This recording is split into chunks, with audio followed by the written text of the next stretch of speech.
बागेश्वर धाम के पीठाधीश्वर धीरेन्द्र कृष्ण शास्त्री लंदन के दौरे पर हैं, लेकिन उनके इस दौरे के दौरान एक अचानक से रोचक तस्वीर सामने आई। सोशल मीडिया में इसकी जमकर चर्चा हो रही है। ब्रिटिश संसद में आयोजित एक कार्यक्रम के दौरान पहले तो हनुमान चालीसा का पाठ हुआ और इसके बाद वहां मौजूद एक पाकिस्तानी नागरिक ने कहा कि वो पहले मुसलमान थे लेकिन भगवत गीता पढ़कर हिंदू बन गए। इस पर बाबा ने कहा कि गीता पढ़ने वाला रहीम और रसखान का भी गुणगान करता है और अब्दुल कलाम को भी सलाम करता है।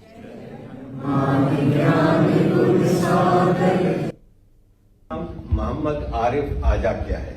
मैं पाकिस्तान में पैदा हुआ था, मेरे पेरेंट्स इंडिया में पैदा हुए थे, 47 में माइग्रेट कर गए थे। मेरा छोटा सा सवाल है कि आप सब तो खुशनसीब हैं कि आप लोग सनातन में पैदा हुए। मैं मुस्लिम घर में पैदा हुआ, लेकिन स्टडी करके भगवत गीता पढ़ के मैं हिंदू हुआ हूँ, सनातन।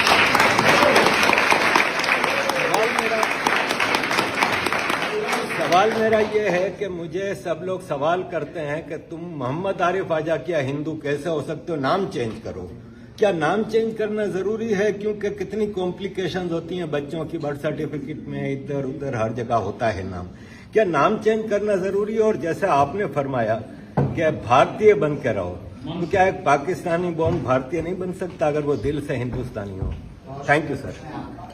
पहली बात तो हिंदुत्व कोई एक धर्म नहीं है, हिंदुत्व एक मानवता की विचारधारा है।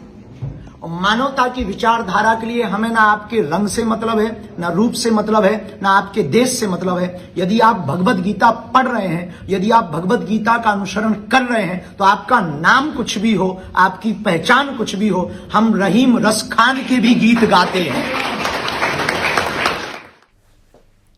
एमपी कांग्रेस के मिशन 2028 की शुरुआत मांडू प्रशिक्षण से होगी। 21 और 22 जुलाई को चिंतन और ट्रेनिंग शिविर का आयोजन होगा। प्रदेश अध्यक्ष जीतू पटवारी और प्रदेश प्रभारी हरीश चौधरी की मौजूदगी में प्रशिक्षण शिविर की शुरुआत होगी, जिसमें नेता प्रतिपक्ष उमंग सिंघार समेत सभी विधायक मौजूद रहेंगे। राहुल गांधी समेत पार्टी के दिग्गज नेता भी इसमें जुड़ेंगे। वह नेता प्रतिपक्ष उमंग सिंघार ने कहा कि एमपी में कांग्रेस नई सोच को लेकर काम कर रही है। उधर कांग्रेस के प्रशिक्षण शिविर पर प्रदेश में सियासत गर्मा गई।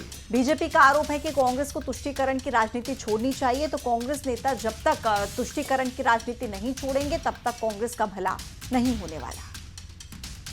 इसकी एक नई सोच, एक नई रणनीति को लेके 2028 को लेके कांग्रेस पार्टी की ओर से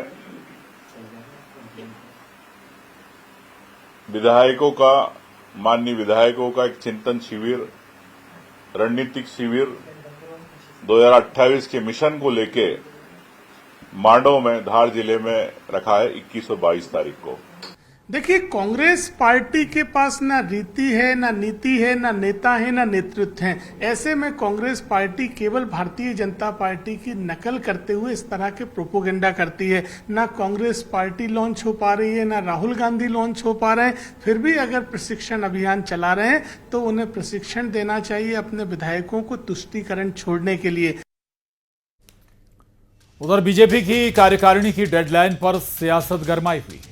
कांग्रेस ने बीजेपी पर तंज कसते हुए कहा है कि 4 महीने से यही सुन रहे हैं कि जल्द मंडल और जिले की कार्यकारिणी बनेगी, लेकिन गुटबाजी के चलते अधिकांश जिलों में कार्यकारिणी नहीं बन पाई। वहीं कांग्रेस के आरोपों पर बीजेपी ने पलटवार करते हुए कहा कि जिस पार्टी में संगठन नहीं बल्कि फ्रेंचाइजी चलती हो, वो कार्यकारिणी बनाने की बात कर रहे हैं।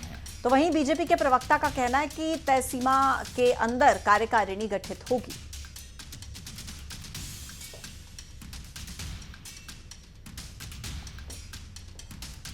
पार्टी की कार्यकारिणी अभी तक गठन हो ही नहीं पाई है, मात्र अध्यक्ष वर्ग का चयन हुआ है। अब वो अपनी कार्यकारिणी घोषित करने की कोशिश कर रहे हैं, लेकिन भारतीय जनता पार्टी की गुटबाजी पूरी तरीके से आड़े आ रही है। देखिए, भारतीय जनता पार्टी कार्यकर्ता आधारित दल है। या कार्यकर्ता की क्षमता योग्यता के आधार पर उसको कार्य मिलता है और ये हमेशा होता है, होता रहेगा। अब चिंता वो लोग कर रहे हैं जो पैसों से पद और प्रतिष्ठा खरीदते हैं, जिन पर खुद आरोप है उनके नेताओं द्वारा। तो जीतू पटवारी जी बताएं कि वो आंसू क्यों बहाने पड़े थे जब बैठक में आप रोए थे। अब बात करेंगे उज्जैन की, जहां पर नयापुरा गांव के एक सरकार